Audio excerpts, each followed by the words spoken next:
of the stream. Yo, what's up, boys? What up? Hey.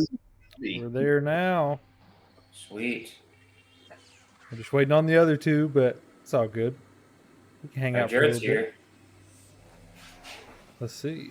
Yo, bicycle. Bicycle 3. Bicycle, that's my fiance. What's up? She's in the other room. Yo. Yo. Let's see. All right, there we go. There's somebody joining. There we go. What up, dude? There we go. You guys can hear me fine? Yes, sir. Yeah. All right, sick. How you boys doing tonight? How's it going? It's going good. Sounding great, man. Hell yeah. I appreciate all of you guys hanging out with me for a couple hours, man. It was sick to get this set up with you guys. It's a dream. I'm ripping the merch, so I got you. I got y'all. Hell yeah. The tie-dye. This is Hell totally yeah. not my fiance's shirt. Don't worry about it. She totally didn't buy it when we went to see y'all. Where'd you guys see us? Which state? It was Georgia. I believe it was Atlanta. 2019 when y'all opened for Beyond Creation. Nice. Yep. So it was a few years ago. That was the first time we had seen you or heard of you, and it was a fucking awesome performance. It was so sick. Hey, thanks, man. Was that what's that place called?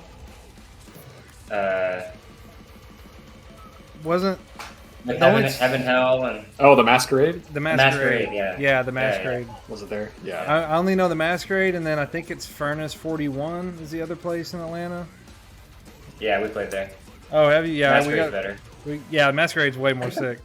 Furnace 41 is no Yeah. joke, though. It's a furnace because it's fucking hot as hell when you have like 200 people in there beating the shit out of each other. Yeah. Nice. But we'll start it off with, how did it start? How'd this band come to where it is now? Who is the founding father? I'll let Jared take it from there. Is I am the founding father Papa Jared. of the nation of Arkaik.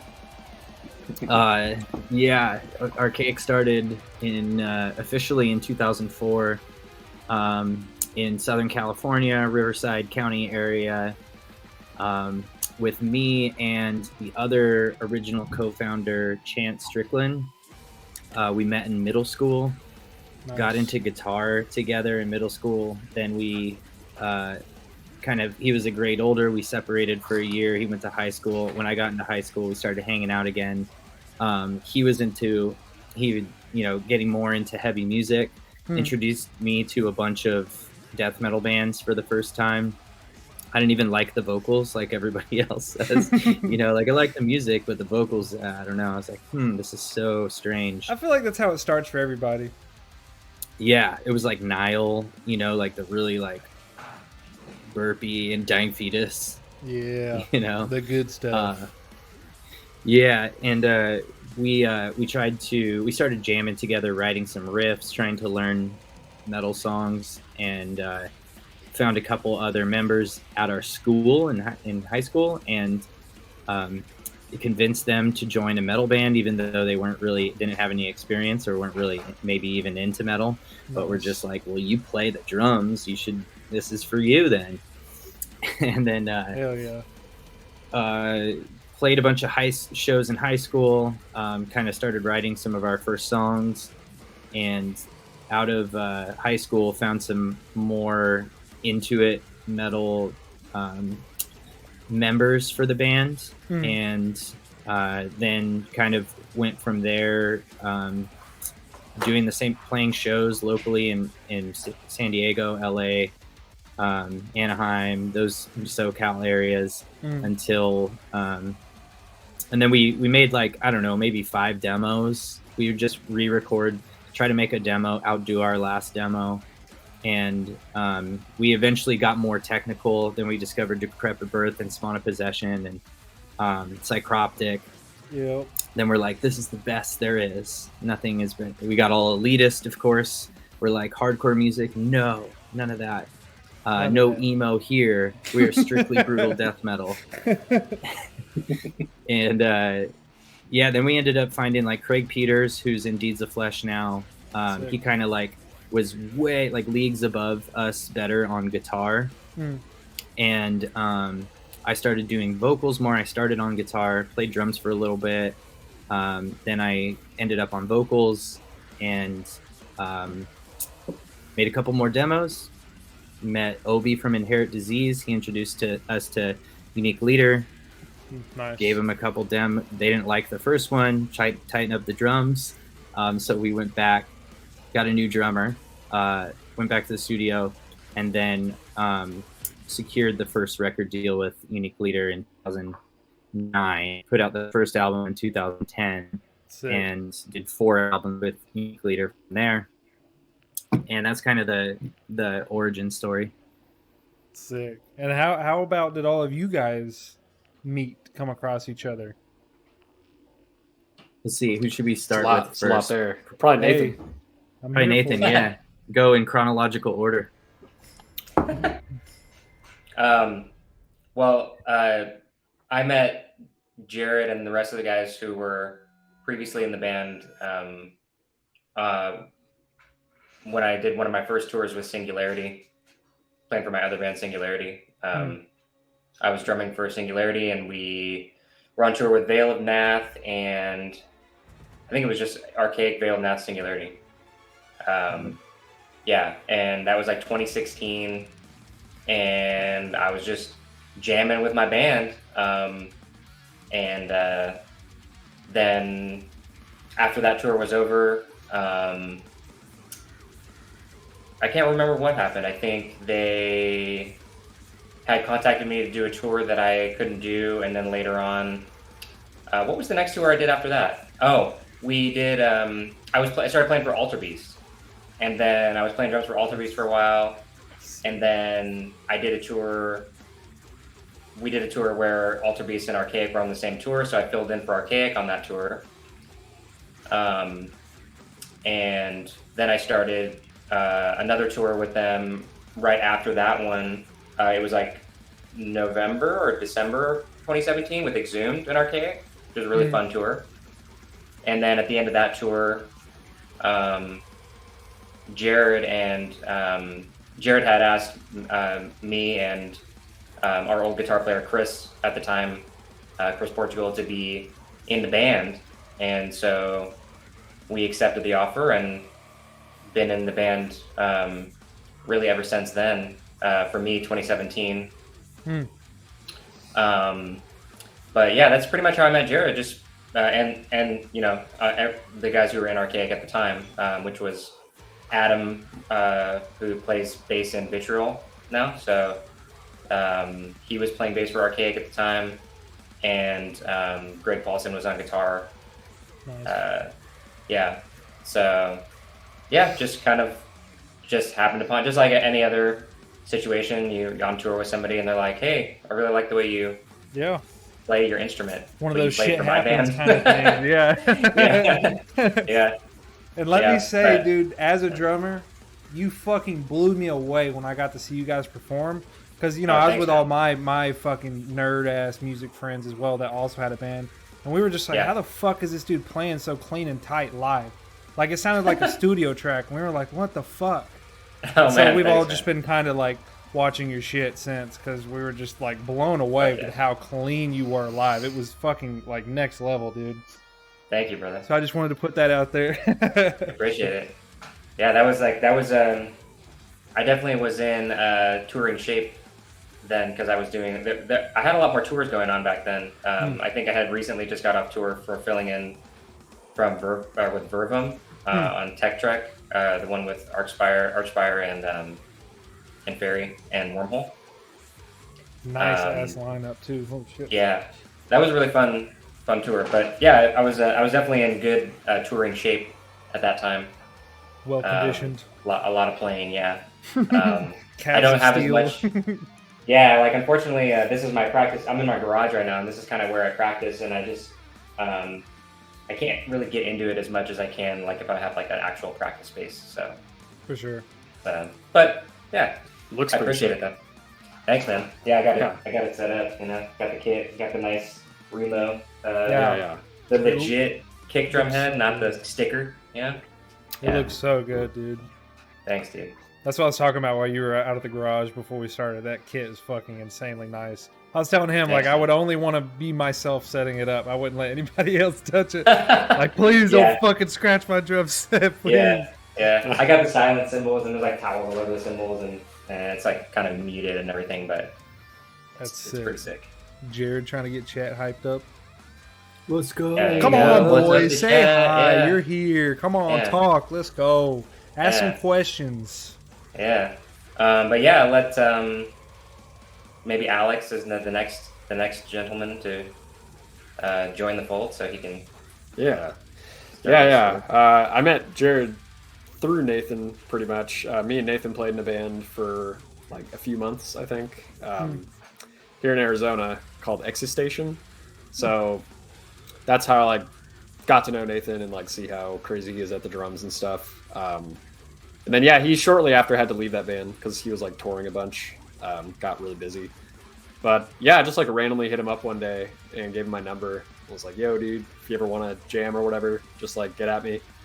And then pretty much like after sending that text, he hit me up and was like, "Well, I have a opportunity for you if you're like interested in touring."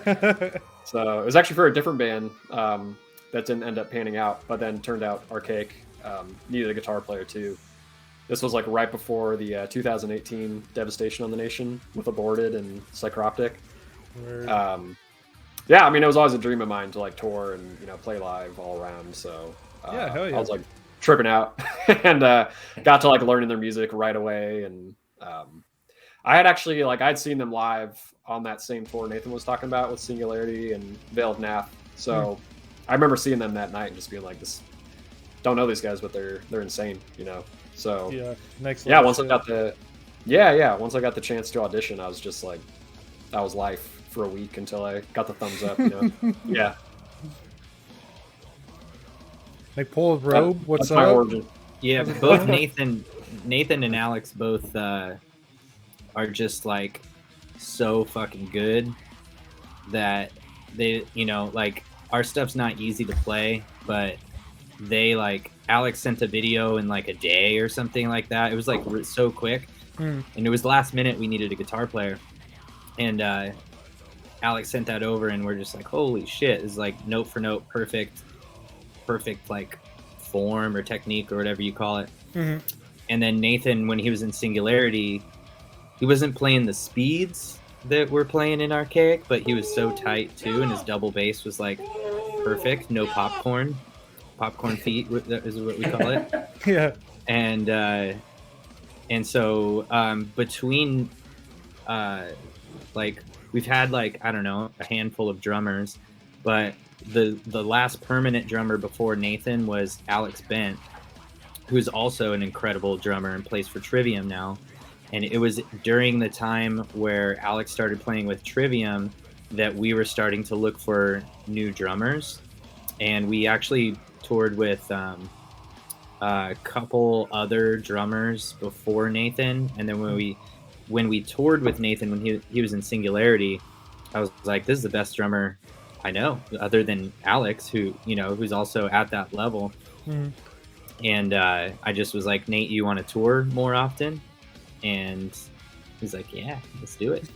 So that's how it worked out. But yeah, I'm stoked. Nate and Alex and our badass mofos. No, absolutely. I couldn't imagine a different lineup, dude. I think it all fucking works so perfect as it is right now. Thanks, man. Thank you. It's it's like my band from high school that like I didn't really expect to last this long. It's almost like 20 years next year, which is crazy. But we got started early. We were young. But I feel like this lineup is personally, I jive with it the most. Like on stage, in writing, like I don't know. Just we have a good dynamic together. Yeah, hell yeah. We got McPoyle's Robe. What's up, Rocker? What's up? A little later today. Yeah, these guys are in Cali, man. We gotta be later. Wait, I got an announcement with some guys from Australia. Just wait. That's gonna be a shitty fucking time stream. Just wait for that shit. Jedi Grind, yo, what's up? Voyix, yo, what's going on? We got the boys in here now. Oh shit, Jedi Grind's in here. Fuck it. Yes, sir. Jedi Grind. Chris, you want to tell your origin story? Yes, sir, Chris. Yeah, so Chris is up next. Funny enough, the very first meeting for me was also that tour that they did, the Arkaik Singularity Veil of Nap one. But I just like went to the show and it rolled through Utah, and had been an Arkaik fan for a while, and then was like really diehard over Singularity too. And so that's where I met Nathan and Jared, and then the members of Arkaik at that time. We just kind of became homies from there. But I had later linked up with Veil of Nap actually, doing session vocals for their vocalist at the time. Like when he couldn't tour, he'd kind of call me up to fill in his shoes. So we all did the Devastation on the Nation 2018 tour, and then that's where I really kind of got tight with what's now Jared, Nathan, and Alex. And then yeah, we just like always stayed in touch, became really good friends, and it was like, I think it was right in the midst of the like pandemic and stuff when like layoffs were happening. I wasn't working like at all, and then Jared was just like, "Yo, dude, like I didn't know you played bass," and I was like, I don't really know that I play that much myself. And then like he was just like sending me tabs. He's like, "Yeah, you want to start doing some Arkaik material, and when we get hitting the road, maybe bring you out with us, see where it goes." And pretty star striking for me, to be honest. I've been a fan since Metamorph Ignition, and was just like, whoa, fuck, I don't know if I can, but I'm definitely not going to say no.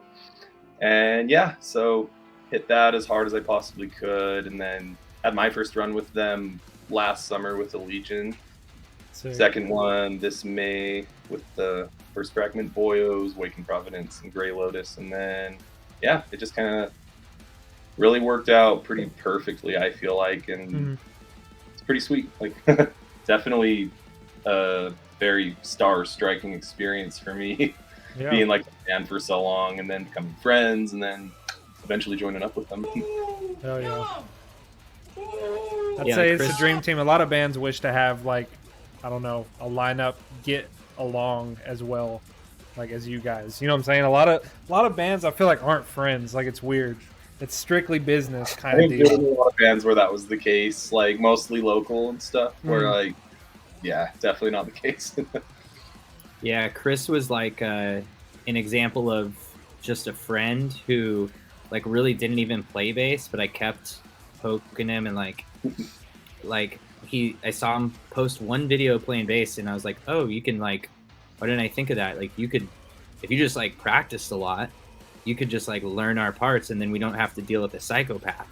We can just have somebody, we can have somebody who's cool that we're already friends with, that's not like a completely new person who's a stranger, and we're just asking them to play with us because they're really good. It was like, it was more, had a foundation of like friendship first. So that, you know, and that's like the best. Yeah, that's like a double whammy, basically. Yeah, no pressure at all, Chris, at all to learn all the songs. Yeah, no pressure. Easy task, I'm sure, right?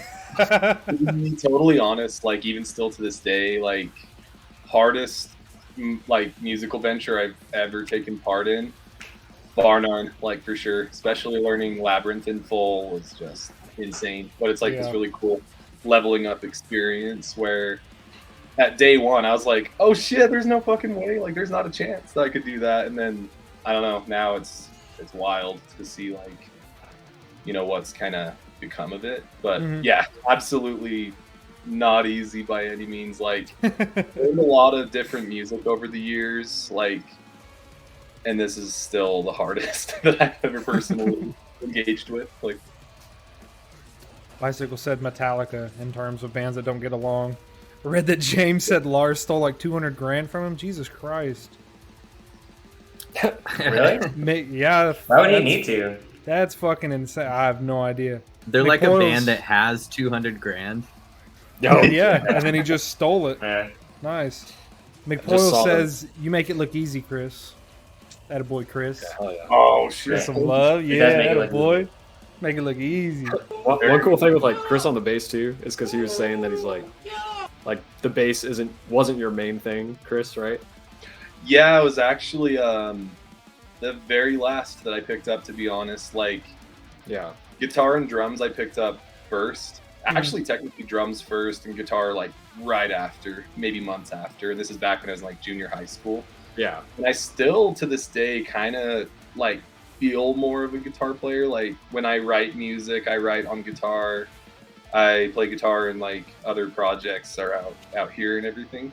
Mhm. And that was always What's kind of the primary, and then like vocals and stuff, and bass really, yeah, that's been the most recent musical venture. And super super glad that Jared was like, yo dude, like you got some prowess, like fucking hit that shit, because now it's become, you know, much more than I ever would have imagined, and something that I just like wouldn't trade for anything. I fucking love it now, and like actually feel like a proper bass player now. Hell yeah. Yeah, you like- Supportive Jared.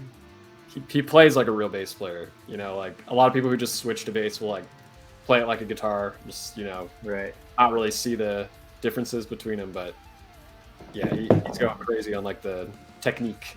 I will say that Chris, you do look like a guitar player, and Alex looks like a bass player. If I was to say, I started on bass. Oh, interesting. okay, okay, sick, yeah, I can. I don't know. You look like, yeah, it's swapped. It's weird, dude. I'll take it. Yeah, that's cool. So, how long have you guys been playing your respective instruments? She. We go with the Or instrument vocals. player. We'll call vocals instrument. Me, vocals, I started like I only started because we couldn't find a vocalist, and we wrote music, and it was just instrumental. So we're like, we got to put vocals on it, or else it's not complete. So, like, we would also like we had a jam room and a PA, and so I'd mess around on the mic, and then we had an engineer that kind of coached me through how to do vocals recording wise for my first time, and it didn't sound that bad, so I kept doing it. And then we would try to find like a drummer or something, and we couldn't find a drummer, so I tried drums, went back to vocals because it was just, for some reason, even though it's just screaming, it was easier to find somebody that that played an instrument than it was to find like somebody who could do vocals good. So I just stuck there. But I mean, that was, yeah, like that's, what is that, 18 years or so of just screaming away. And you can still But I also talk. play drums. Like, I'm also a drummer, so if I had to choose an instrument to play, I would play the drums. I agree. I'm a drummer. I can't. I've never never tried vocals. Don't plan on it. I would fuck my voice up so quick, bro. What about you, Alex? I've been playing. Well, yeah, I started bass when I was like 11, so like 17 years ago. But I picked up the guitar a year after that, so I've been playing for like 16 years now. Nice. Which makes me feel old, but yeah, Yeah. Yeah. my whole life. Yeah. Mhm. Yeah, First I've been playing for probably about around 20 years or so. I feel like I should be better for how long I've been playing, but you know, Shut the fuck up, when you're Nate. when you're Come on. when you're Come on, bro. when you're in your early years of playing, especially like as a teenager and stuff like that, like for me at least, all I did was listen to songs and air drum in my bedroom. So I didn't actually like know anything about like how to practice properly or whatever. I just played with my high school band and tried to play stuff that sounded like bands that I thought I liked and were cool. So, but yeah, then I got into serious practicing, you know, like probably more when I joined Singularity, a little bit before that, probably like 2013, 2014, I really started getting serious with it. Let's see, man. So drums and guitar, from when they were first picked up, that'd be about 17. Yeah, 17 years, almost 14, or 17, almost 14. Jesus, 17, almost 18 years. And then bass, I had like kind of messed around on a little bit. I had an older brother that like played a bit, kind of hobbyist player. I pick his up from time to time and just like fuck around with it. I actually used to just kind of like warm up on it because the frets were so much further apart, and so it made me feel so much more warmed up to play guitar. But I didn't really start like actively playing it till, let's see, 2016.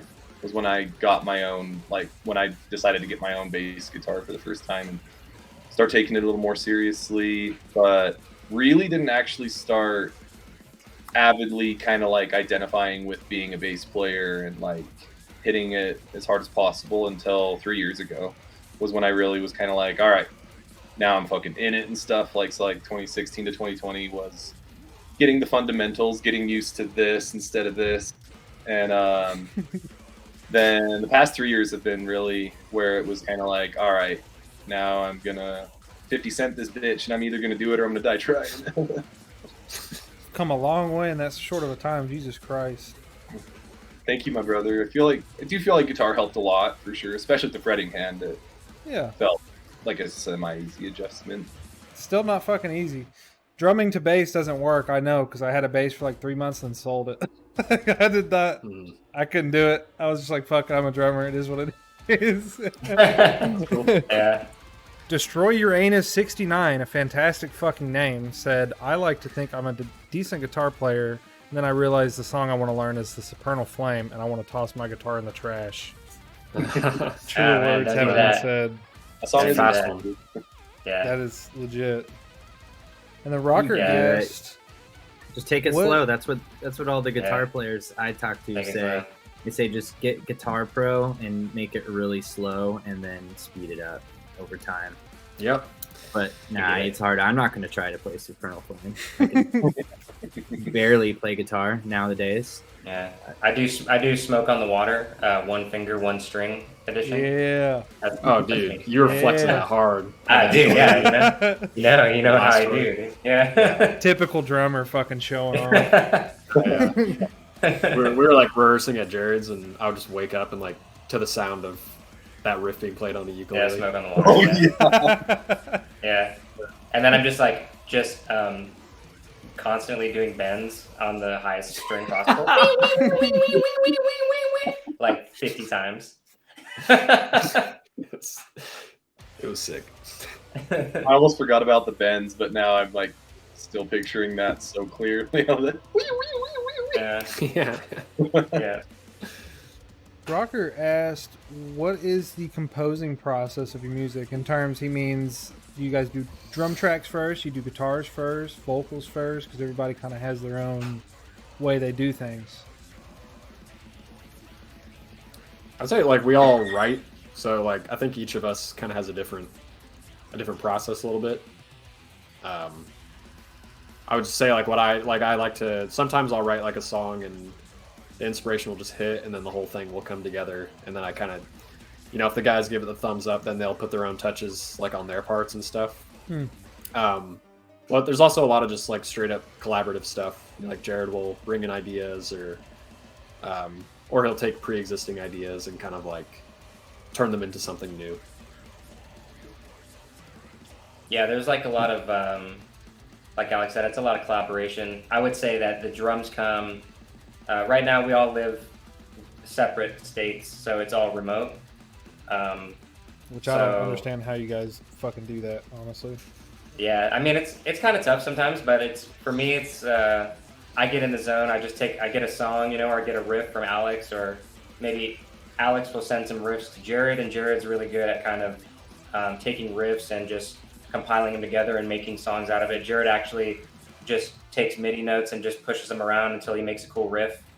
So Jared actually wrote some riffs on the most recent record too that like Malcolm from Inferi was like, "Oh, it's my favorite riff on the record, Alex." And Alex is like, "Oh yeah, Jared wrote that."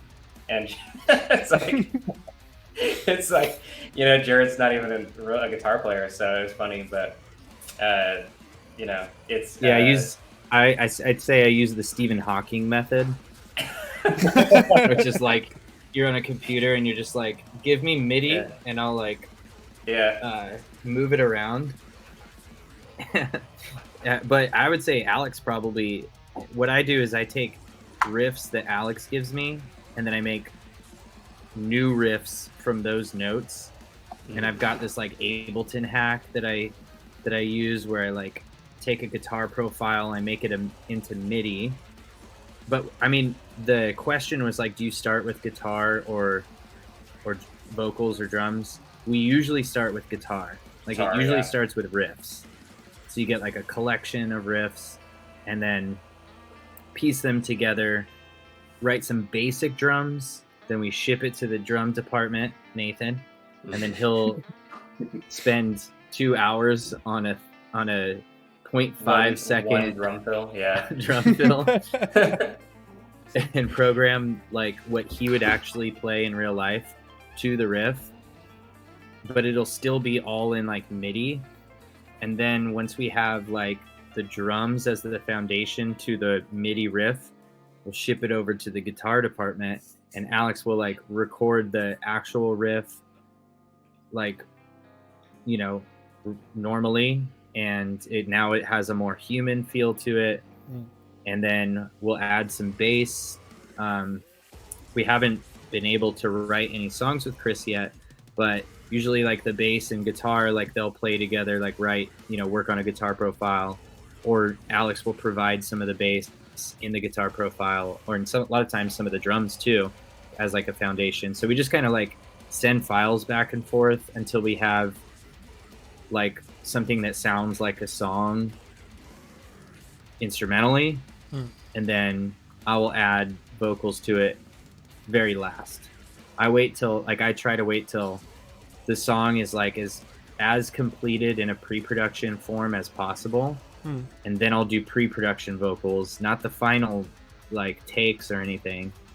But to me, it feels better it feels weird if I'm like recording vocals to all MIDI for some reason. Like when the real guitar is added, it like just feels more natural. Like I feel like I can get into it more. But yeah, so like basically that's what we do, is like start with some riffs, send it back and forth, figure out a song structure, and then polish everything up. Then we re-record everything with drums in a studio, from the MIDI drum programming. Nathan will go record it in a studio. That's like the main thing that's the most important part of like getting a studio, is like getting a good drum room that has good like acoustics, and getting those drums taken care of. Because we can record guitars. I record in my closet, so like that's my studio. Yeah. We could do all that at home, but Yeah. It seems to be the popular option. Vocals last. I mean, that makes sense. It would be weird doing those first, anyways. Some people do, but they're kind of freaks. I won't lie. Yeah. I'm gonna butcher this name. Viqueiro Tejano said, "Yo, fellas, miss you, dudes." Oh, that's the homie. That's Maro. What up, Maro? What's up, What Maro? up, dude? Whoa. Homie, man. Give a heart. Sorry if I butchered your name. I tried. All right, I'm gonna ask this question, and I'm going to run to the restroom. So, and I'll answer it too. But your favorite song off of the newest album?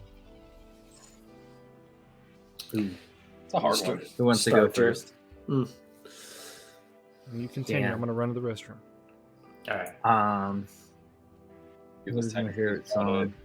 song? I almost feel like me personally, I have to do. You go first, Chris. I feel like top three's got to be God, and that's still so fucking hard. But if I had to, I'd probably say Orpheon, Abode of the Deceiver, and then oh god, probably To Summon a Moria. Honestly, I was tossed up between that and Vertical Road though, because those two are like right up there with each other in very similar ways. But yeah, probably Orpheon, Descent, Abode of the Deceiver, and then To Summon a Moria. I think if I had to pick like a top three. We're doing top three. That's easier to do than pick one. I would say my favorite is Vertical Road, because like I wrote all those lyrics pretty much on the spot, more of like stream of consciousness, like on a Google Doc. Like, okay, I had all the patterns in my head since day one, because that song goes way back. But so I know like I would go like, oh, duh. Like I knew I would do like certain parts, but I just didn't know what the lyrics would be. But that was the last song I think I did lyrically and vocally, like recording it. And it's got some more personal undertones to it. So it's got that riff at the end that I wrote. You know, we all had egos, so gotta fulfill that. Yep. But that one, then Orpheon Descent, because that one's just like really brutal, and it's got like it's kind of experimentally stuff, and like I don't know, like it's kind of like a newer sound for us. And then I would actually say now, after listening to the album a lot, is Eminence Emergence. I think that song's like an opus. So like, it's like really meaty, but like, it's got some of the craziest parts on it and coolest parts, like the clean part. Mm-hmm. Those are my top three. Shit. You want to go next, Nate? Yeah. On the new album, I would say Vertical Road in terms of like the song that I like the most. One thing that I appreciate about it is that I only used like 2 blast beats in the entire song. So like, you know, yeah. I mean, of course, I love blast beats, but if you think about it, the blast beat is like one of the most extreme things you can do on drums. So like you can't really do much more than that. So like to throw a blast beat in when it sounds like the most climactic part or like where it fits the best is cooler for me than just having a blast beat throughout the entire song. Which of course I have songs like that. But yeah. But that's why I like it listening wise. And then as far as like playing, like most fun to play is probably like just the title track, Labyrinth of Hungry Ghosts. That one's really fun. Really pretty, like it's only, I think the tempo is pretty comfortable for me. Like I'm pretty comfortable around like between like 220 to like 235 is like my favorite BPM, I would say. So like it's, you know, it's pretty comfortable for me to play at that tempo, and the parts are fun. So it's my favorite one to play. Fair enough. Scott, thank Yeah. you for subscribing, man. I appreciate it. Sorry, don't mean to interrupt. No, you're good. I would say I have like my most listened to and then my favorite. So my most listened to would be the title track, Labyrinth. Just because it's so like groovy and fat and just, I don't know, it's like a riff fest, just nonstop. Yeah, that one just like never gets old to me. I just really like some of the grooves in there. Yeah. And then my favorite one is probably a song called Broken Glass Apotheum. Just because like that one, the riffs are like so weird. It's like a song that shouldn't exist, but it does. And it's I just like weird, quirky, surprising ideas, and it's just full of those. And the last riff in that song is like probably my favorite riff on the album, so it's got that going for it too.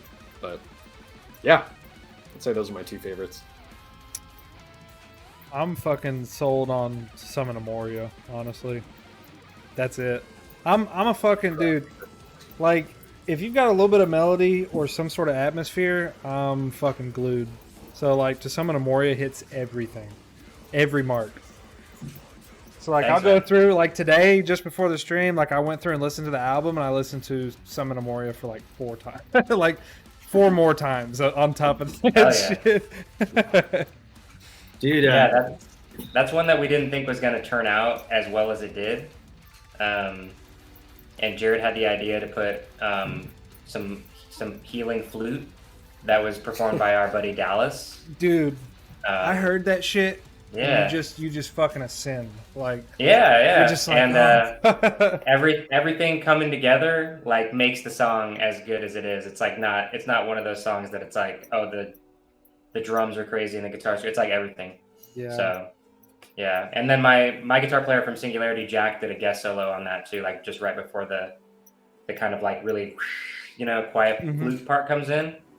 He did a guest solo, so it's just like it's a really cool song. It's got a lot of collaboration on it. That's sick. I Am Asleep says, "What's up? What's up, dude? First time What's up, chat. dude? What's Good up? boy. Welcome. everybody answered right. I was in the bathroom for the first half of that question. I apologize. Everybody's good on Yeah. that one, right? Mhm. Sick. Yeah. All right, so this one is kind of interesting. If you guys had to choose a genre that wasn't metal that you had to play or perform, what would you pick? That's also tough. I'll go last. I can go first on this one. I think I was like meant to be just like an indie musician guy. Like I could have been see an indie that. kid really Word. easily. But then I got down the metal rabbit hole and it like changed the course of everything. But Yeah. Yeah. Yep, welcome. I think I always planned to like just write moody. You know, I say the word indie, like I'm not even that big on like indie rock, but just kind of like dreamy stuff, you know, softer. Still something I want to do, just have never done it. So yeah, that would probably be the genre I play. I agree with that. More That's a good one. poppy, dreamy rock stuff. I've been finding Yeah. myself listening to a lot of fucking indie lately for some reason, so that's Cool. that's Yeah. an acceptable answer. Right on. The two big ones that come to mind for me is like, so if it wasn't metal and I was doing vocals, I'd want to rap for sure. I actually Word, okay. I fuck with writing a little bit of rap in my spare time. Oh shit. And then if it was bass, funk for sure. Something kind of like, I don't know if you guys have heard of like Dirty Loops, but I would fucking Yep. love some shit like that. Like, Dirty Loops is great, man. yeah, that would be dope. Like, oh my god. Yeah, easily funk on bass for sure. Whatever the hell Dirty Loops would be, yeah, like that right there. That and rap, funk and rap for sure. Oh yeah. I would do synthwave. Oh, Um, Hell Yeah, I would play some kind of synthwave type music or like R&B. Yeah, hell yeah. Yeah, some like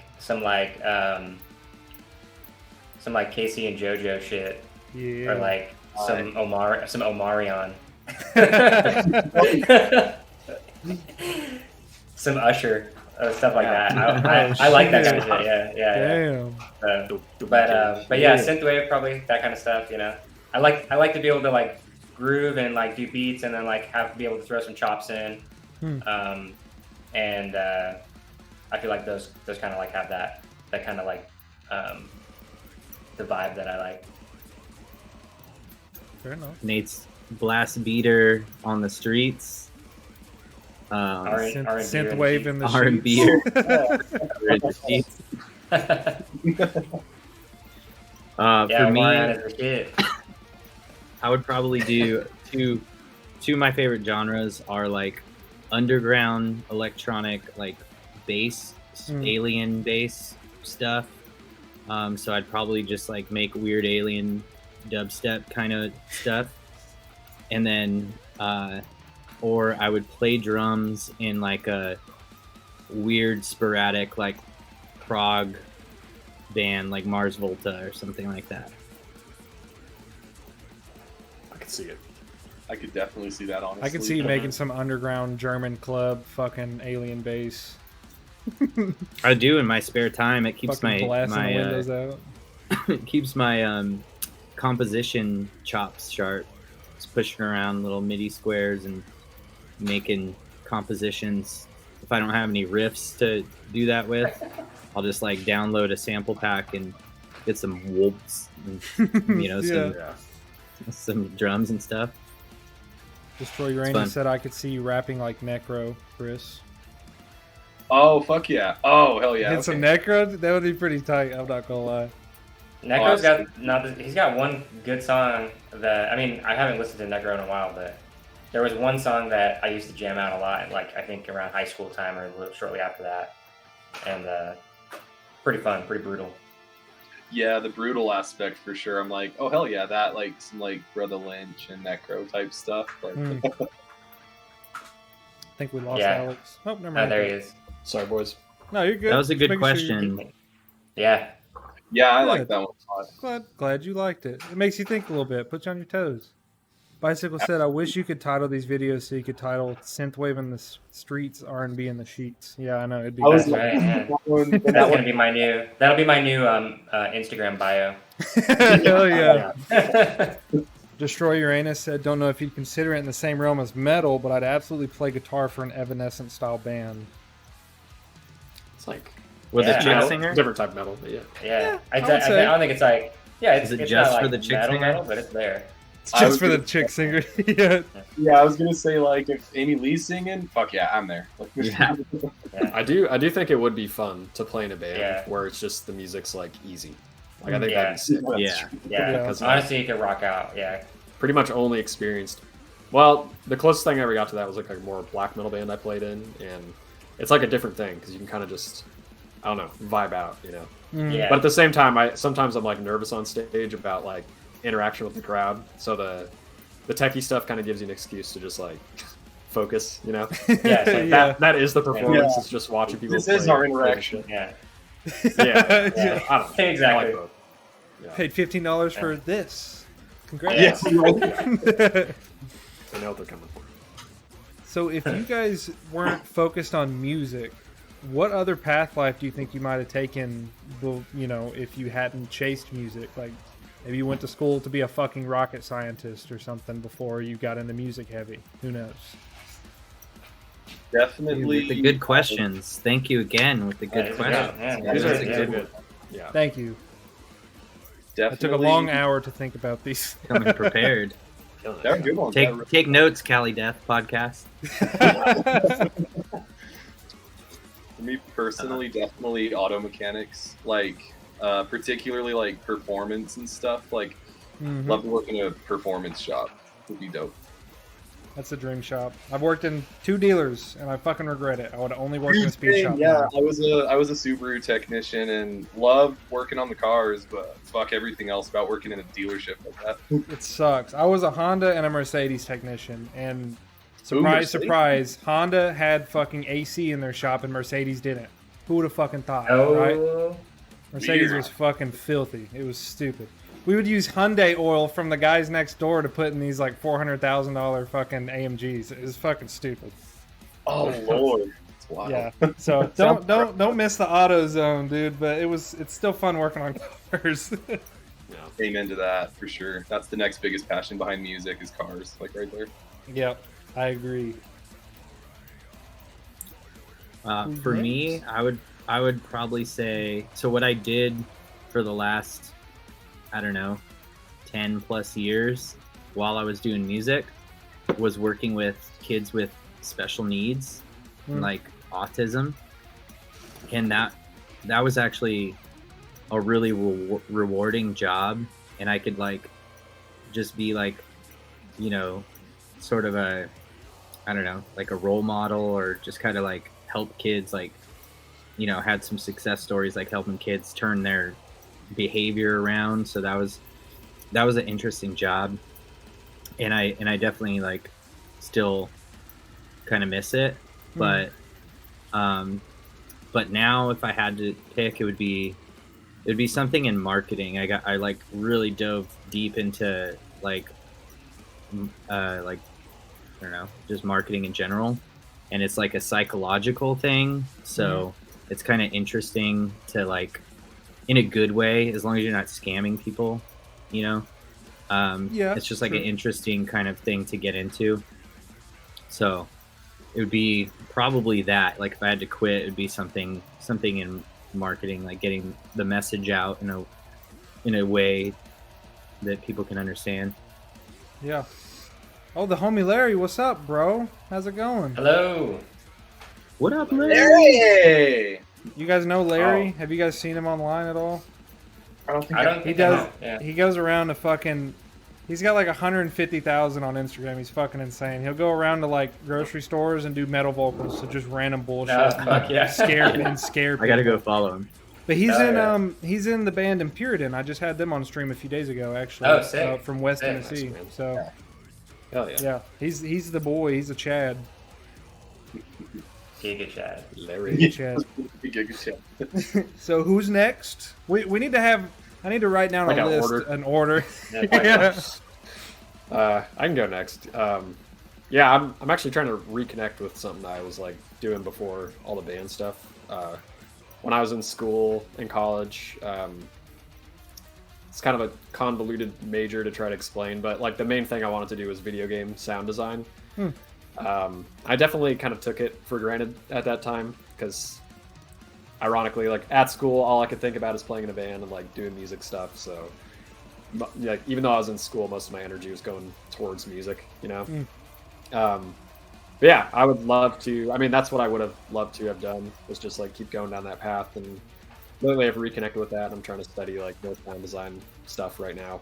Yeah. So that would be the dream kind of like career, is video game sound design and composition, Sick. or sound design for movies and whatever, you know, media. Yeah, that's big money for fucking media, for movies and shit. Yeah. A lot of money. The next boy, John. Nate.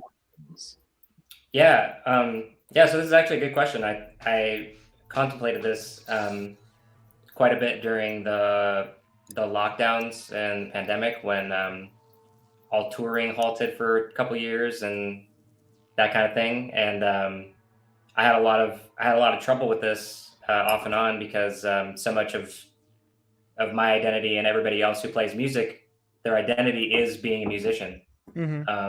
So if I were not a musician, who would I be? You know, that kind of idea, you know?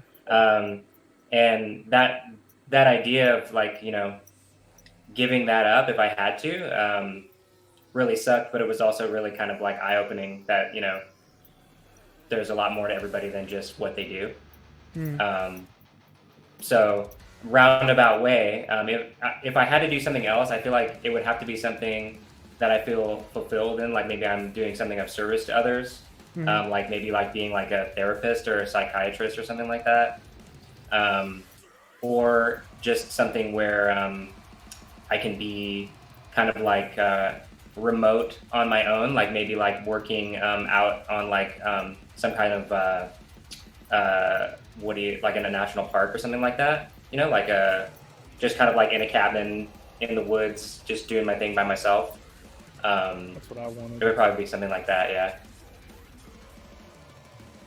I agree. That's what I wanted before. I want to try this. I want to take all my energy into this. But if I didn't, I would do something like that too. Working out, like a habitat conservationist or something like that. Yeah. Just be out in the wild, make an impact, and not be fucking with people. Trying to help nature, because nature is really fucked right now. Yeah, exactly. Yeah. So that's great. That. That's sounds like fun, especially like, it just feels like technology really clouds everybody's brain lately. So, and mine included, I feel like, you know, sometimes I have a hard time concentrating and all that kind of stuff. So to be able to, you know, just be out like where I can't use that stuff would be maybe nice for a while, you know? Yeah. That's why I'm waiting on it not to be 110 fucking degrees and 100% humidity here, so I can actually try to go camping again and not sweat to death. Yeah. And just turn my phone off for a couple days and see what happens, you know? Yeah. I feel like I went camping, like last time I went camping was maybe like a year ago, 2 years ago. And I remember feeling like really like weird, you know, like, oh, I can't check my notifications, and I'm like, this is dumb. Why do I care? It's everyday life, dude. It becomes your life. It's like a job, you know. Yeah. And I came back from camping, and people were like, I had messages from people like, dude, are you okay? And I'm like, dude, I've just been camping. Like, That's how it is. A disclaimer next time now. Like, hey guys, let everybody know. Hey, I'm going camping. I'll for be an extended alive period for of the next time. 3 days. Okay. Yeah. Crazy you have to do that, but Yeah. Which I understand. A lot of people, man, are just sucked into that everyday life, dude. You know. Yeah. I was I was like, oh, thanks for caring. Life is a grind for a lot of people, man. Like, people don't realize, you know, they've been doing the same thing over and over for fucking 7 years until they actually take a minute and stop and breathe. And they're like, holy shit. Like, I need to wake up a little bit and go outside, you know? Like, people have been turning into robots really easily. Yeah, that's kind of like why I probably quit, like, I don't know how many jobs I've quit at this point, but like, I like being able to like that. I'm not afraid to quit my job, like, so they're like, I do a lot of cool stuff. Like I always get promoted, and like, you know, they want me to do more stuff and be more in the company and whatever. So because I work hard and I show up on time, I don't call out, but like I'm never afraid to just be like, yeah, I got this tour, so like, if I can go, that's cool, but if not, then I'm going to be going on the tour. Everything you've said is translated exactly to my life because I'm the same way. I've had so many fucking jobs. I've done so many fucking things. And just don't be like scared to do new things because you learn new shit and you learn new skills. Like my skills to talking to people, I was a logistics coordinator for like 3 years at like 8 different fucking companies. And you learn to talk to random people on the other side of the world. It is what it is, you know? Enchanted Bong said, "Hey boys, it's always a great time with the Arkaik dudes." Shout out, that's closest friends. That's Trevor. Hey Ruth. What am I? Beautiful Kai said, "What's up, Kings?" Oh, another one. Beautiful what up, man? Arkaik Kings. SQL is crazy. The booth. The booth. The Yeah, booth. the booth. Destroy Uranus said in the past 20 years I've probably worked 50 different jobs. Yeah, I feel you. Yeah. We're on that track, bro. Yeah, of course it's nice to have a career where maybe you make a good living if you enjoy it, but like a lot of these companies don't care about you. They replace you in an instant. Yeah. Why have loyalties to these corporations that don't really care about you? Yeah, exactly.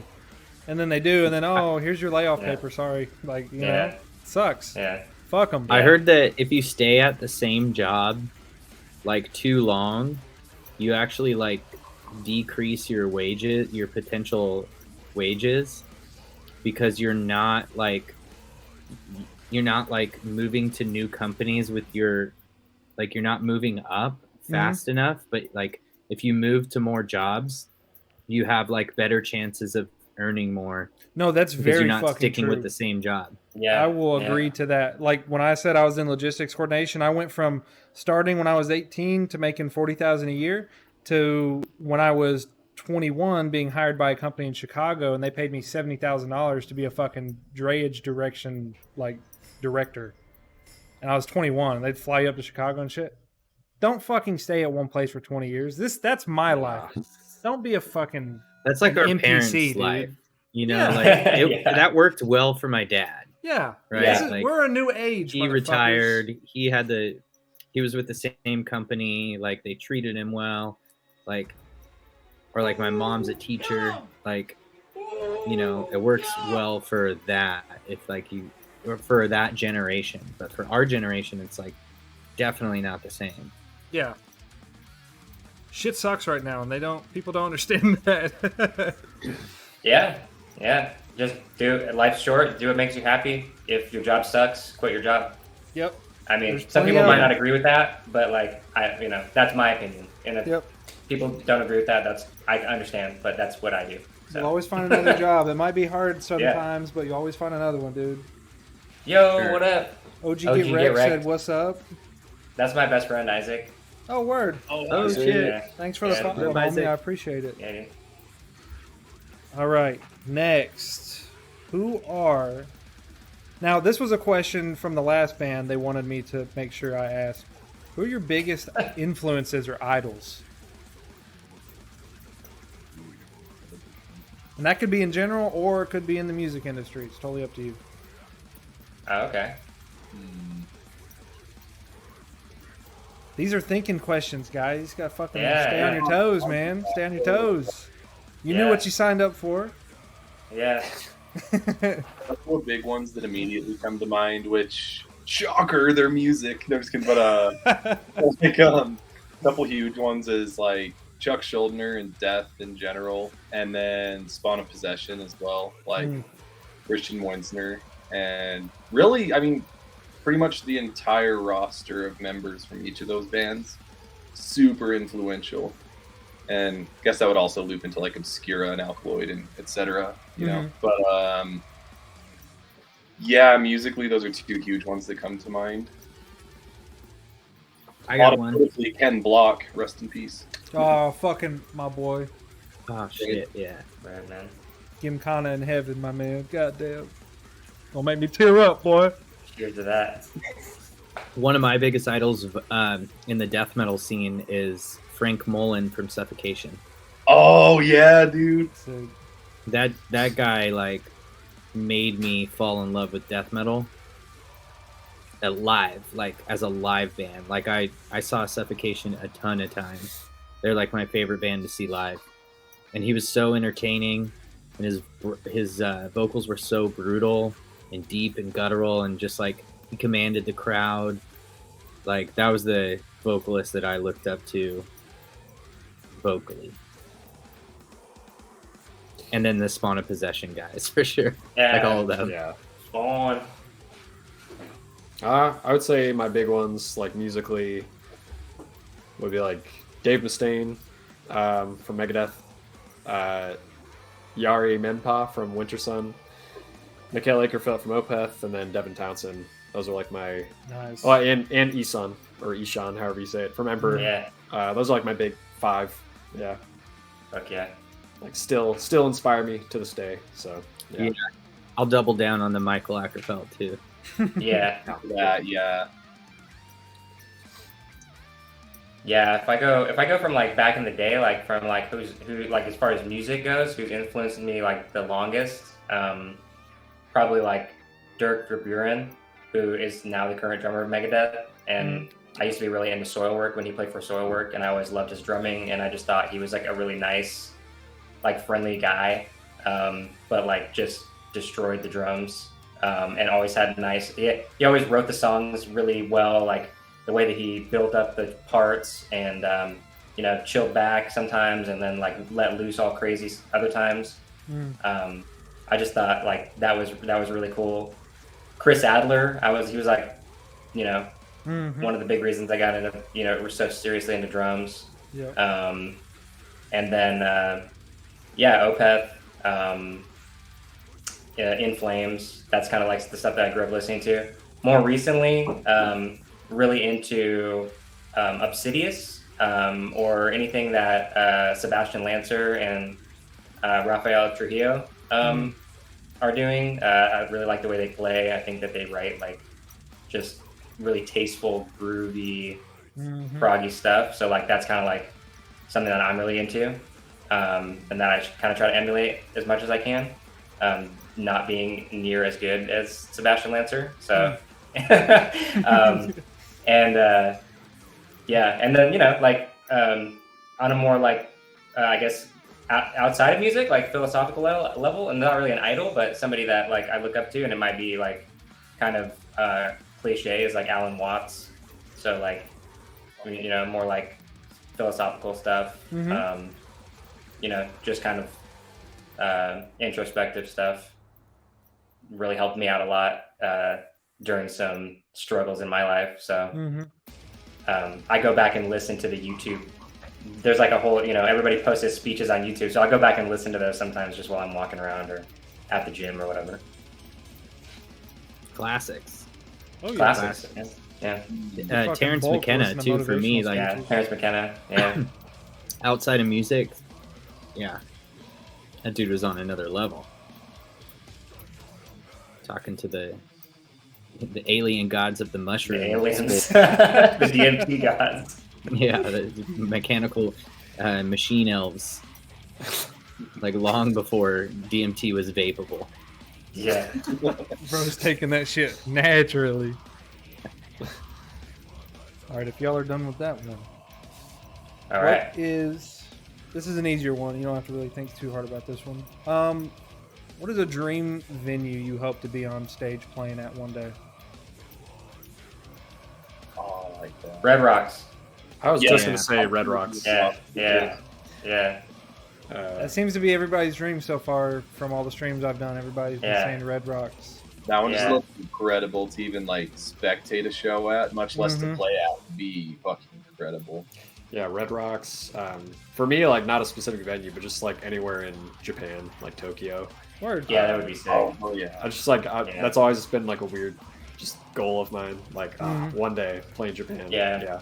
So, I'm actually interested. That reminded me. I have a band called Sailing Before the Wind that agreed to come on at the end of September, which is a Japanese metalcore band. So I'm going to ask cool. them that same question, and Oh. I'm interested in what they're going to say. If it's even Yeah. America, who knows? It may not even be an American venue. So yeah, that'd be yeah, sure. pretty interesting. Because I also know a lot of Yeah. people, Japan is just kind of a dream place to either play or just go to, you know? Yeah. Absolutely. Yeah. I would say the Obscene Extreme Festival Oh, that's wild. seems like yeah. really sick in Yeah. Europe. I'd be so down. Yeah, that does look dope. I'd like to play the Gorge. I grew up in Washington near the Gorge Amphitheater, which is an outdoor venue on, I don't know if you guys have ever seen it, but it's on the edge of like a cliff overlooking the Vantage. That's River? sick as fuck. Damn. Yeah, and it's really tight. I mean, they do like Dave Matthews Band. I saw Tool there when I was 17. Nice. Yeah, Pearl Jam, Sasquatch Festival, all sorts of stuff. So just like, it's just always been kind of like a, it would have been, I would be there like watching a show and be like, man, it would be awesome to play that fucking stage, you know, like That would be sick. on the edge of a cliff, you know? So Never even heard of that place. Yeah, that'd be wild. yeah, I mean, I am it's on like the other the, side of the country. it's so- like it's the big venue in Washington State, like, or one of them, like the outdoor like festival venue that you would go to, like if there were like an EDC or something, Mhm. like that's Yeah. probably where they put it. That's where you get camp out and stuff. Oh, that'd be sick. Yeah. Yeah. Yeah, any cool like big nature thing, like what's that Yeah. one called? Fire in the Mountains. I don't know where they do that. Yes. Yeah. Oh, it looks really okay. pretty, Yeah. just like where it takes place, you know. Mhm. Yeah. The Tetons or whatever. Oh yeah, yeah. Mhm. Destroying Uranus said, I'm a hometown hero. I'd love to headline a packed Starland ballroom. Honestly, Fair. hometown shows are like some of the best shows because it's like Yeah. it's all your friends, like they're all there to support you, like, you know, you're having a good time, everybody's excited to watch you play. It's like Mhm. it's dope. I've had some awesome hometown shows. Yeah, there's been a lot of talks about packed basement shows recently. Yeah. For that Still never hardcore played a slam basement show. shit. I really. Oh yeah, we did one. It was pretty sick. It was actually here in Idaho on that 2016 tour. Yeah. Yeah. We played this place called Wastelander Studios, and we were like, oh yeah, it must be like at a venue or something like that. And we like roll up, and it's like this guy's house. It's fucking sick, dude. Yeah, and I remember sitting down to go to the bathroom in this little bathroom, and like my knees were touching the wall in front of me while I was sitting on the toilet, and I was just like, wow, this place is tiny. And then we went into the basement, and there was like maybe, I don't know, maybe like 20 or 30 people, but it felt like a lot more, and it was like really hot and packed. Yep. So that's cool. it was really fun. Yeah, Bicycle said, I forgot Idaho's a real state. True. yeah, True. Yeah. No news on Yeah. about Idaho ever. Yeah. yeah. It's like It's Montana. kinda Who weird the how fuck that is, actually lives yeah. in Montana? Is Montana real? Kind of weird. That's It's very it's real. Yeah, Idaho is an interesting place. It's cool here. You'd actually be surprised at how many people are moving here. Yeah. But it's definitely got its quirks. I've come to really like it there, Yeah. especially spending Yeah. that day off with you, Nathan, on the last Yeah, one. man. Like, Yeah, it's pretty dude, chill. Idaho's sick. Laid back, really laid back. Yeah. I'm trying to move so bad, dude. I'm fucking hating living down here. It's so pretty, but so many fucking people moving here, dude, from like the I think west. moving for the potatoes. Yeah, Potatoes hell are yeah. part of it. Yeah. I'd move for the They're potatoes. mov- Shit. yeah, it's just like it's just a chill area. It was pretty cheap at one point, and now it's like pretty expensive getting up there. Yeah, I had some random fucking land agent reach out to me that was like, "Oh, I got 2 acres of land in Montana for $2,000 if you want them." It's like, who are you? How did you get my email, bro? He's like, Could be "Yeah, there's cool. like an abandoned gold mine on here." I'm like, "Okay, I'm gonna." Yeah, Delete no wonder this. it's so cheap. There's probably some like angry ghosts on that. Yeah, Just it's right like- on that gold mine. Full of bodies from like a fucking dynamite accident. Yeah. He's like, just send me a cashier's check for $900 and it's Yeah. yours, brother. Yeah. It's a fucking I'll steal. send you the deed right away. Yeah, Over yeah, email. I'll You mail just it to print you. it out. It's I'll authentic. email you the Yeah. deed. Just send me a cashier's check. This is a good one. One thing that would signal for you that you've made it. I don't know if I don't know if I believe in the "you've made it" thing. I mean, you know, Yeah. people can have different moments. You just sit down one day and take a breath, and you're like, "Holy shit!" Like I'm there. You know. I guess if I had to choose something, it would be like to the point where I don't do anything but do music. So like, I was just gonna say that same thing. Yeah. Yeah, no clock. Oh no, Jared. Oh, he you said said no no talk about the band. Oh Oh, shit! yeah. The universe didn't want to hear it. Hold on. There you go. Welcome back. Yeah, like no clocking in. Just like all I have to do today is finish a song. Yeah, amen to that. hmm Yeah, I mean, I don't know. Like that is a hard question. Like how the definition of making it would be relative to whoever's making that benchmark. So. Mhm. And like for me, like I'm never good enough for myself, so like I would never make it. But You're your I hardest think critic. like Kinda yeah, how Maybe, I feel too. It's like you'll always yeah. just see the next step where you could go, and it's yeah. just There's like, always another I ain't rung on the shit. ladder. So like you know, here I am playing. That's how I feel like I would be. I hear, and that's something that I could change right now and be like, I could just say right now I've made it. I went on tours with some of my best friends. I played to people who enjoyed my music, and I potentially made people happy by doing that. And I enjoyed myself. So I think in that sense, I did make it. But there's always 100%. other successful things that everybody wants to do and improve themselves, and it's kind of like a whatever. If you do it, great, and if you don't, nobody's gonna hate you for it. So For sure. just do the best you can. Mm-hmm. Which I want to add to the like thing where it's like you're never satisfied, or like you never viewed as like you haven't made it. I don't like mean that in a negative way. I think it's a good thing. It's like, Yeah, it'd be kind of boring to like Keep those stop growing. wanting to grow. It's always cool Yeah. to Yep. have a goal, meet it, and then it's like, all right, where can I go from here? Yeah, I agree with that. I'm gonna ask this question. This is from somebody in chat, and then I'm gonna go use the restroom again. Sorry, I've been drinking a lot of water. Okay, it's hot. I'm gonna today. do the same. I'm sorry. No, you're good, man. All right. Yeah, you're good. Well, how about we just take a bathroom break? You want to do that? Shit. I could do that. This shit. I'll grab some water. But I don't know.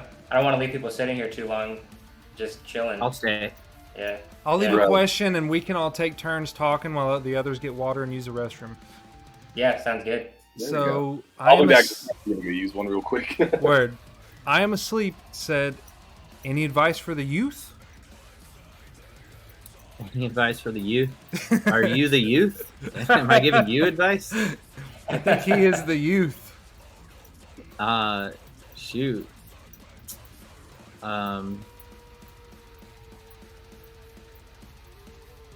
Yeah, don't care about what people think about you. Yeah, that's good. I know that's hard to do, but Get a career job early. Yeah. get a career In the job chat, early. Yeah, learn high leverage skills. Learn skill like be irreplaceable. And don't. I don't know. What do you think, Nate? Any advice Yeah. for the youth? It's hard to say. I think my age demographic. I'm like a millennial, I guess, and the youth is a different generation, and I feel like with my parents or the age group that they're in, we're a bit out of touch with each other, and so I don't know what the youth of today is really going through because it's different from what I did, but I would just say basically, yeah, like Jared said, don't care what people think, do whatever you want to do, and if that's going to school and getting a career and making a lot of money or whatever, like do that, just as long as you're happy doing that and you enjoy that. I think just be authentic to yourself. As cliche as that is to say, be true to yourself. Mm-hmm. Yeah, and I would say just have integrity in your word. Like if you say you're going to do something, like do that, because then you get in the habit of saying a lot of stuff and not doing anything, which I think is like an epidemic right now. Yeah. And take responsibility for your actions. And if you make a mistake, that's okay. Making mistakes is how you learn. So don't see a mistake as like a failure. See it as like a learning tool. That would be my advice. Very solid. I agree. It is very solid. People are too worried about what other people think about them, I got a couple more. especially the Yeah. younger. Okay, age. Joe's got a couple more. I'm gonna grab a glass of water. I'll be right back. Word. Who's got a couple more? Okay, so me. Oh, go for it. Sorry. Family, even if you think they're shitty or you think they're amazing, like they don't, you're not gonna, family isn't around forever, so family is important. Mm-hmm. Number 2, don't hold grudges. Grudges are like carrying around a backpack full of spiky lead balls. It is not worth it.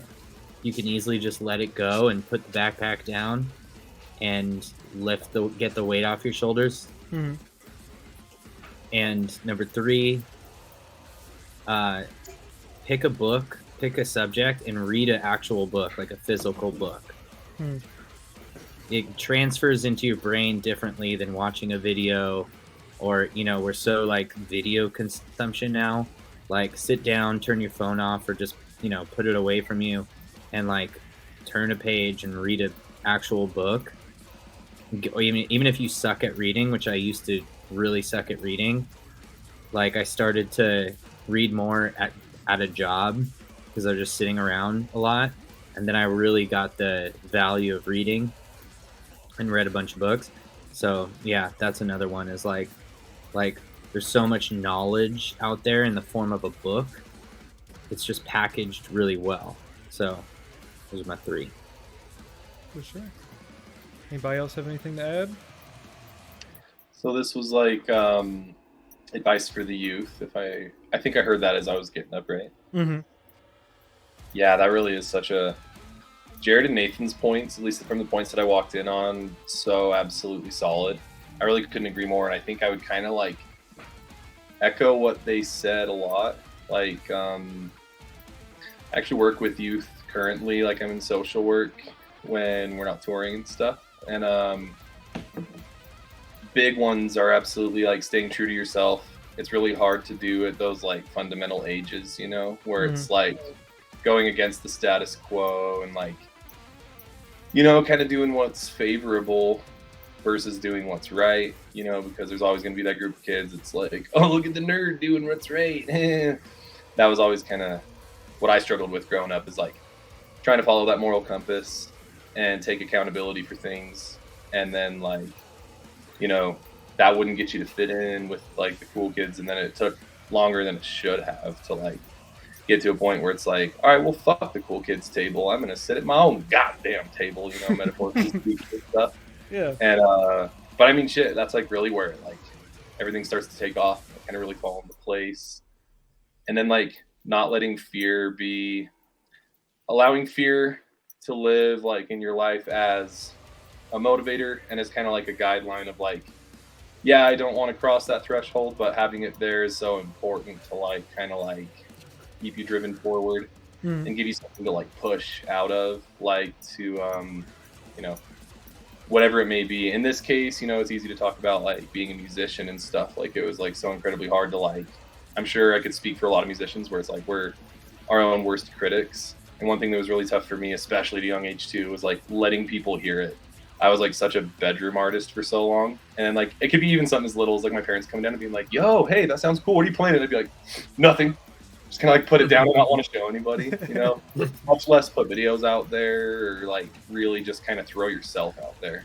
That can be huge sometimes. So, like not, long story short, not letting fear be a boundary, but more or less be like something that, channeling it into something that's kind of like, hey, well, I'm going to push through that and not let it govern my life, but instead like kind of look at it as something to confront. And oftentimes moving through it is kind of like what brings you to that greater good that you're trying to achieve. For sure. Alex, I think you're talking. You're muted. Thank you. Alex is muted. Am I good now? Yep. Drop it, Sage. Dude, I'm about to drop. My advice to the youth would be kind of connected to the end of what Chris was just saying. don't let your age be an excuse to not do something that you want to do. So when you're young, you're like, it's totally natural to be like really insecure and just kind of afraid of putting yourself out there. But what you don't know is that your young age actually, like, if anything, gives you a bit of an advantage, because a lot of young people don't like show their potential, and you know, like if they do, people are always like, oh my god, I can't believe you can do that, you're so young, you know. So if you have like music written, just like take the time to learn how to like record it and share it, you know, don't keep it to yourself. Yeah, pretty much that. Just like don't be afraid to put yourself out there, you know. For sure. Amen. I got a last one. This is really good. The infinite topic. Yeah. Think about when you're thinking about your music, or you think about something that you're doing or a project you're working on. Think about it in like 3 stages, like version 1.0, version 2.0, and version 3.0. You usually have to do things like 3 times before you can even like get a grasp around it. So, but you can't get to 3.0 without going through 1.0 and 2.0. So anything you're working on, just do the 1.0 version. It's better done than being like perfect, because perfect doesn't exist. And then do your 2.0, and then by 3.0, like you're pretty much, you've learned a lot. Like you have to, like, you can't just make shit perfect off the bat. Just have to start. Yeah. Yeah, just start. Stay in school, kids. Stay in school. Do school. Destroy Uranus said in high school I had to use a 4-track cassette recorder. Jesus. 4-track? What is it? Is that like, what's a 4-track? Because there's 8-track, and what's the little 2? Is that like that some kind of track, or what's a 4-track? I would know, because I've not fucking used one. The first, I'm 23, bro. I grew up in a lucky generation. Oh, okay. Well, yeah. lucky in electronics. You had a VCR though? Yeah, growing up, hell yeah. Okay. Of course, I still had the good shit. I was born in 2000, Okay. man. I had the good shit coming up still. All right. Yeah, 2000. Yeah. Yeah. I still had a PlayStation 1 and all that shit, man. Hell yeah. Yeah, same here, dude. Crash Bandicoot. Yes, sir. Spyro. Cool Borders. Cool Borders. Oh, I loved Cool Borders. Sick. Fucking an Yeah, that's such a underrated fun game game. I feel like people don't talk about enough. Pac-Man World. Pac-Man Pac-Man World World, I 2 didn't- is one of my That favorite sh- platformers ever. That shit Yeah. was insane as a kid. I still miss it. I would love to play it again. They remastered the first one for the Switch. So it's like, Oh, Okay, shit. so I'm gonna They buy put a it out Switch again. now. Yeah, Cool. get a Switch. yeah, Yeah. HD remake, dude. Yeah. Cool. Okay, I'm gonna buy a Switch. Thanks. I appreciate that information. I needed that. Good. All right, I've got a couple more kind of, harder, Yeah. bigger questions, and then we'll go to Cool. some lighthearted shit before we top off for the night. Cool.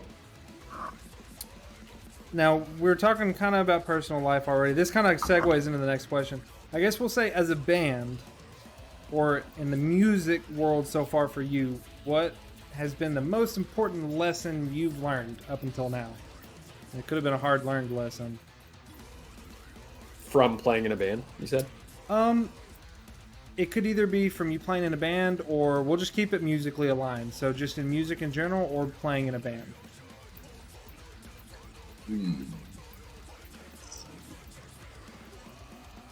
I would say the biggest thing is something I heard Nathan saying when I came back from the bathroom. If you say you're going to do something, like, just do it. That'll, like, separate you from 90% of the people who don't get to do anything cool with music, is because it's always an idea. And for whatever reason, I don't know if it's just, like, intimidation of actually doing it, or fear of rejection, or whatever, but yeah, if you're collaborating with people or working with people, or you say you have something written, you say you're gonna record it, like, just do it. Or if you say you're gonna learn someone's music, just do it. Yeah, we'll take you places, Mm-hmm. Yeah. As far as being in a band, like, first impressions go a really long way. So be as professional and helpful as possible. Like, don't be that guy who's like, "Oh, there's nobody here. Whoa." Like, I'm gonna go talk shit and like not help. Like, yeah, don't be that person. Like, be the helpful, involved, supportive person in your music community and try to lift people up. High tide raises all ships, that kind of thing. Yep. Gatekeeping Yeah, is not One worth it. that comes to mind too, it's like this one translates very well into music, but also just like in general in personal life too, is like God, I don't even know how to word it, which is ironic because it has to do with like getting words out, saying things that need to be said, even when it's like tough, you know, kind of being a voice of reason and like just kind of like speaking up in general, you know, like when you see something that needs to be addressed, you know it does, and then for me personally can't because it's just like this like fucking freeze or try to think of the most perfect way, most eloquent way to put it, and then you can't because like Jared said earlier too, perfect doesn't exist. So like, you know, then it ends up not being said. And I will say that that doesn't pertain to like, I feel like the communication's like excellent within Arkaik and stuff, but just like life in general and other like adventures of my life and stuff, that's been a big one. I guess another way to put it would be don't let that throat chakra get all clogged up, you know, like gotta have it open and flowing and breathing and living, you know. It's an active thing for me that, you know, spent 3 decades working on and probably 3 more decades working on it from here on out. Yeah, don't be a dick. Well, yeah. It's just be like Jared said, be helpful. The most important, like one of the most important things is just basically be. I just like to be the type of person that I would like to be around, and that's a very chill and, you know, for the most part, not complaining about the situation that everybody else is also in with you, type of person. So, just being nice and helpful and doing what you say you're gonna do. In metal and music in general, it's definitely, for the most part, what you put in is what you get out, and you'll see people who put in tons of work, and they're very far along in their career, and that's why. It's because they put in the work and they treat people, you know, how they would like to be treated, or with, you know, some level of respect. I think like you can't be in a band with somebody who's ultra talented but just a nightmare to be around personally. So you got to be like the whole package, you know, essentially. You got to have the playing, you got to have the personality. It's not just about the shreds or the chops, you know. Right. I agree. One more thing, avoid comparisonitis. It's a disease, comparing yourself to other people too. Like this person who is farther along the journey or works a little harder than you or whatever, like, wherever they're at, like don't Sigma grind mode. Yeah, like don't compare yourself to other people. Like enjoy your own specific unique journey and be grateful for where you're at. If you have like one fan, I remember getting my first fan, like that wasn't somebody that I knew personally. It was like still this big, you know, somebody who was like recognized what we were doing and early on and was like, I will buy a t-shirt, I will support. You guys are nobody. There's nobody here, but was like a real fan. Like that was like, appreciate where you're at and don't compare yourself to other people. Right. Destroy Uranus said a good one. Don't say it's good just because I'm your friend. True. If you're friends, fucking be brutally honest with them and tell them what the fuck's up. That's the best part about being a friend. Tell them your shit sucks if it sucks, you know? Yeah. I think really you have to say hard, it sucks. Like, but if you want to be like, you know, if they're asking for honest critique, you could give them, you know, you could still say it in a constructive way without being disrespectful or anything like that. For sure. Don't be a dick, but also don't gaslight them that it's the best. Yeah, you do. You definitely see that a lot where bands, you know, it's like this hyper-inflated ego, and you're like, you know, it's like certain people might hop on stage and they like are acting like rock stars, and you're like, Wow. Yeah. It's pretty cool.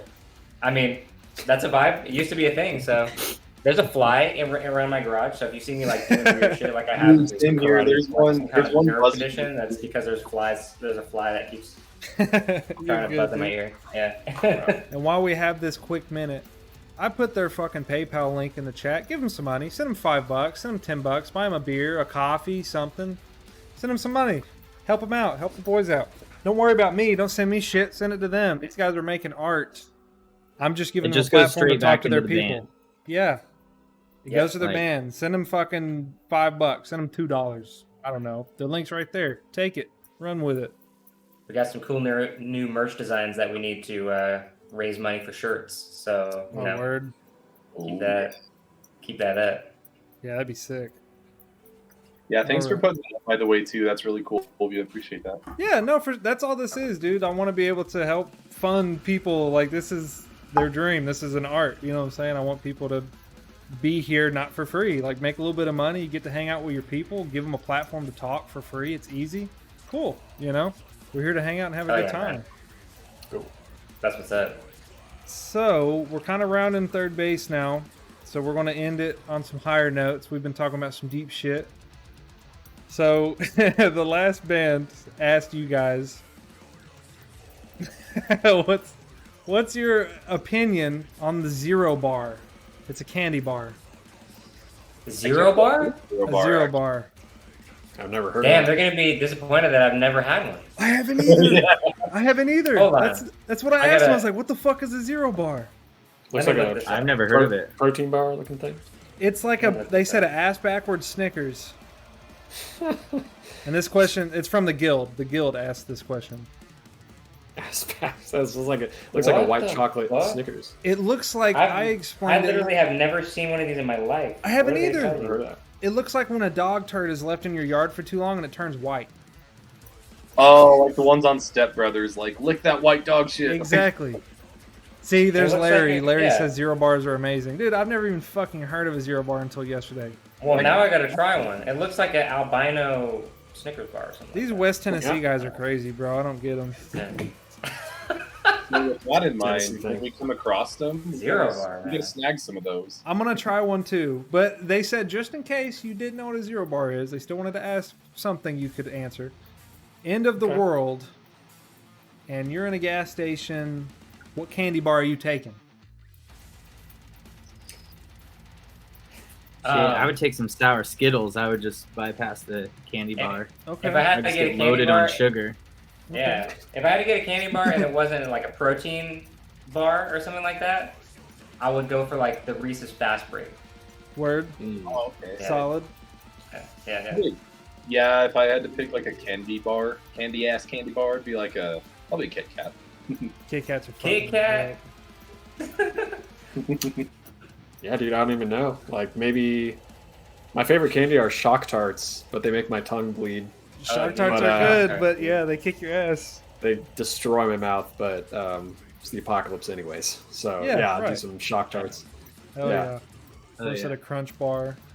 I'd Shock get. what? I'm a Never freak. heard I'd get a. Shock I'd get a Shock fucking Tarts. Butterfinger. Yeah, Butterfingers are tight. I fuck with I haven't had one of Butterfingers. those in a while. Heath bars are pretty banger, even though they're like bricks. I love Heath bars. They're Yeah, fucking actually, dude, bricks, something but like they're so good. toffee would be good. Yeah.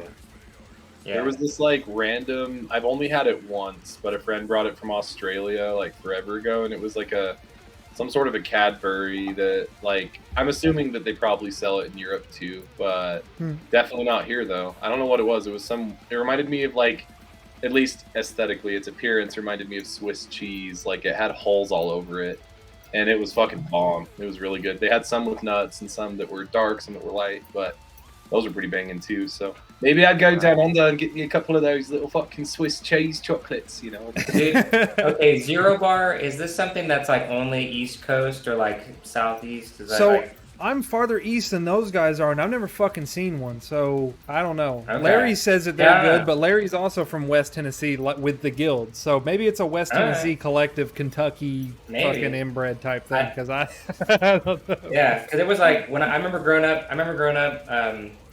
and when I was in like high school or middle school, one of my friends was from North Carolina, and he would always talk about, oh, you gotta try cheer wine. It's the best soda ever. Yeah. And I'm all okay. And he would bring it sometimes, and he would be like, try this, it's amazing. It's, what it's like the best you've ever had or whatever. And I'd be like, yeah, it's all right, But it was like you could only get it like East Coast. Yeah, it's like a more So, cherry high. I'd never heard of it. He also Yeah. talked to you a lot about Cookout too, didn't he? I don't remember that. I just remember the cheer wine thing. But because you get it was funny cheer wine at because- Cookout, and it's from North Carolina. Oh, okay. Because we played North Carolina last year with the Legion, and somebody there brought us like a nice cold 6-pack of cheer wine or whatever, or like a 2 6-packs or something like that. I was like, oh, that's nice. That's cool. Cheer wine's good. It's not the best. People freak shit about it for some reason. I'm not a soda drinker, but like I had one just because I was like, all right, I'll have one. But Same. it was pretty good. Yeah. Die and Rot said, I still got my old ass Metamorphignition shirt I got along with my gold logo, the Lucid Collective shirt from when you guys played a free show at a bar in Tempe. Or Tempe, Arizona. Oh shit. Yeah. Hell That's, yeah. that's some And OG shit. which bar in Tempe? Probably. Damn, that was before I played. Probably. Was that the? Was that play? I bet you. Maybe it was Tempe Tavern. Tempe Tavern, yeah. Yeah. Like Tempe that. Tavern. yeah, Yeah. Tempe Tavern. Yeah. Do you got us Yeah, a surprise? Yes. What is the surprise? Hell yeah! Thanks for supporting, dude. Die and Rot. Oh, the fucking cat. It was before Nathan joined. Dying Rot. Is that Shit, Josh? That was Was there with some of the Singularity boys? Oh, okay, word. Lady Boys. Well, boys, I have one very last question, and it kind of wraps around what we were talking about a minute ago.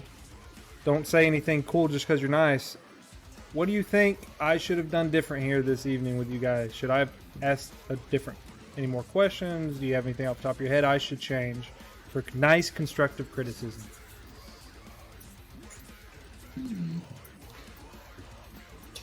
I've been. I really don't have any complaints. I mean, I thought the questions Dude, yeah. were nice and varied. Yeah, they were Honestly, good. the only thing I was Yeah. gonna say is pick a different shirt. That band sucks, dude.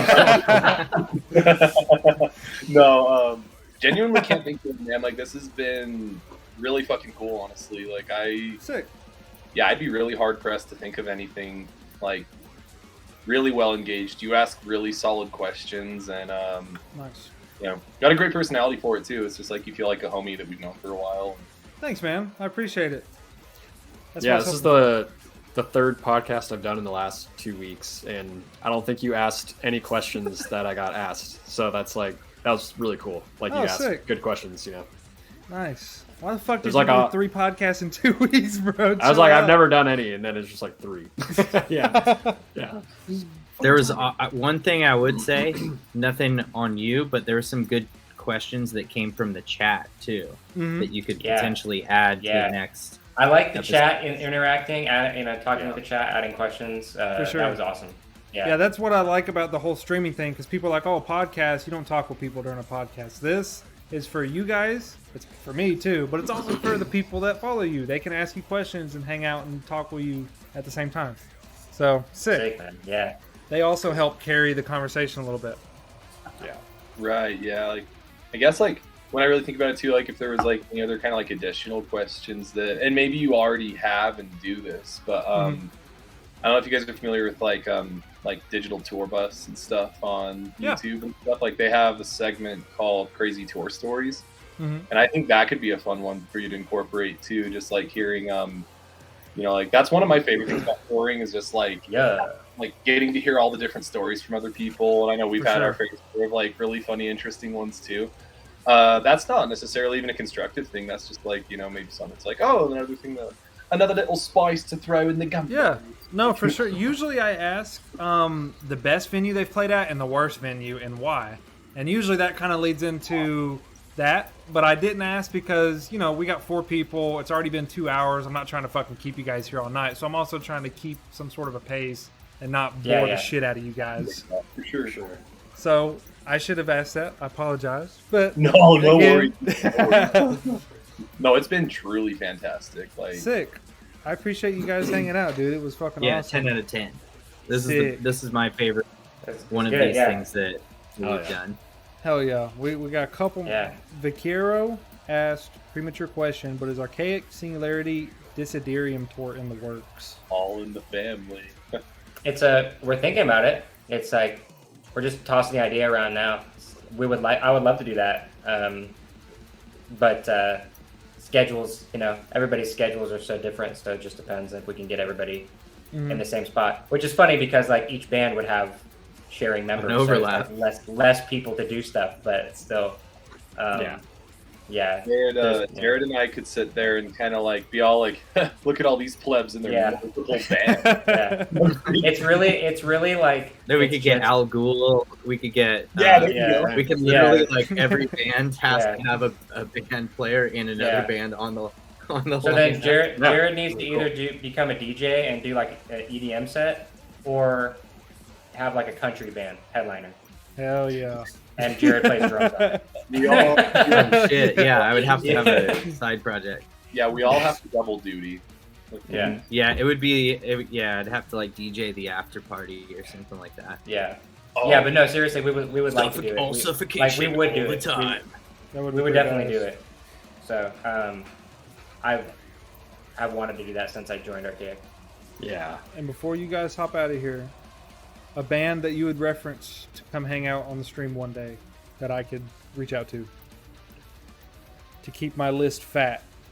Oh shit, I can hook you up. I got a fat list from my Hey, homies. you ain't gotta hook me up. My the Cali Death podcast, Joel, he was in my wedding. Okay. So he's just like a homie. And,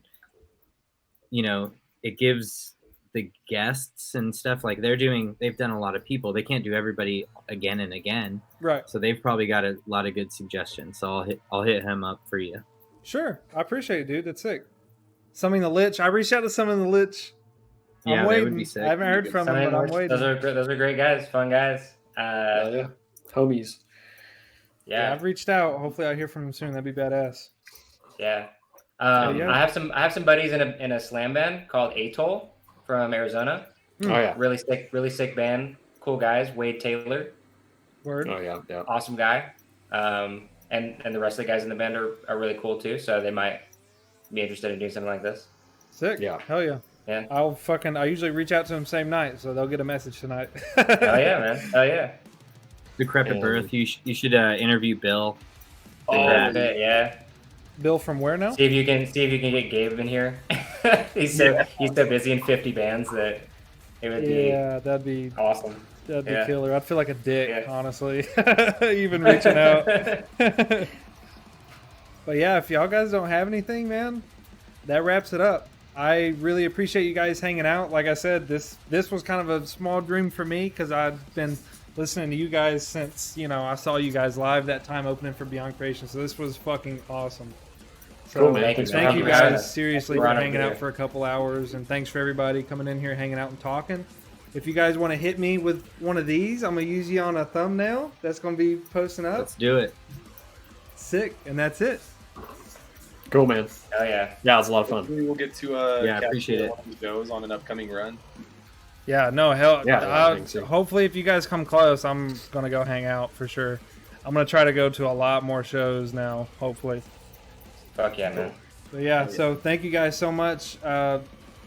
YouTube video will be up tomorrow for this too, so I'll have links and all that shit. So thank you guys. I'm gonna be up on the stream for another few minutes. Their PayPal links in here. Please try to hook them up a little bit. Give them some love. Thank you, chat. Sick. Thanks, chat. Yeah, thank Clutch you. chat. But all right, guys, y'all have a great rest of your night. I really appreciate it. It was All right. fucking awesome. You as well, man. Thank you so much. Love you guys. Peace. Love See you you guys. guys. See ya. Love you, all of you. all of you.